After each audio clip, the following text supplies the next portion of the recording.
காதலர் தினம் பிறந்தது எப்படி? வாசகர் பகுதி.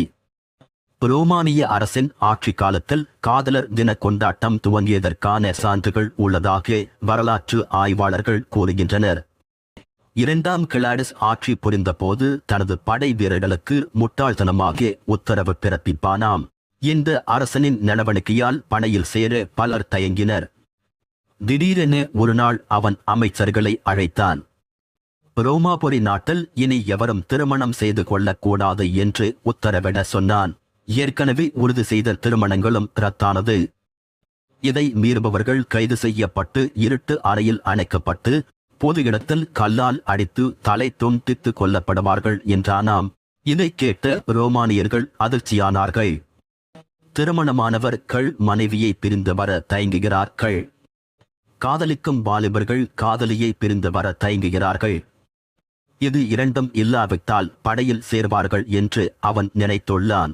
பாதிரியார் வாலண்டைன் என்பவர் அரசனின் அறிவிப்பை மீறி இரகசியமாக திருமணங்களை நடத்தி வைத்தார். இதையறிந்த மன்னன் வாலண்டைனை கைது செய்து சிறையில் அடைத்தான். மரண தண்டனையை நிறைவேற்ற நாளும் நிர்ணயிக்கப்பட்டது. இடைப்பட்ட காலத்தில் சிறையில் இருந்த பாதிரியார் வாலண்டைனுக்கும் சிறை காவலர் தலைவனின் பார்வை இழந்த மகள் அஸ்டோரியஸுக்கும் காதல் மலர்ந்துள்ளது. வாலண்டைனை விடுவிக்க அஸ்டோரியஸ் முயன்றாள். இதை அறிந்த சிறைத்துறை தலைவன் மகளை வீட்டு சிறையில் வைத்தான். அனைத்து காவலையும் மீறி காகித அட்டை ஒன்றின் மூலம் செய்தி அனுப்பினார் வாலண்டைன்.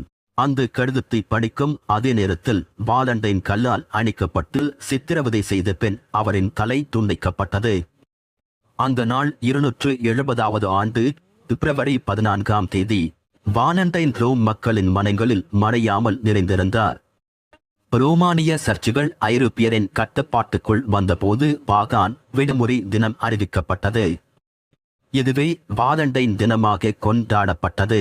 சுமார் 200 ஆண்டுகளுக்கு பிறகு போப்பாண்டவர் ஜெலாசியஸ் வாலண்டைனை புனிதராக அறிவித்தார். அன்றிலிருந்து வாலண்டைன் தினம் காதலர் தினமாக கொண்டாடப்பட்டு வருகிறது.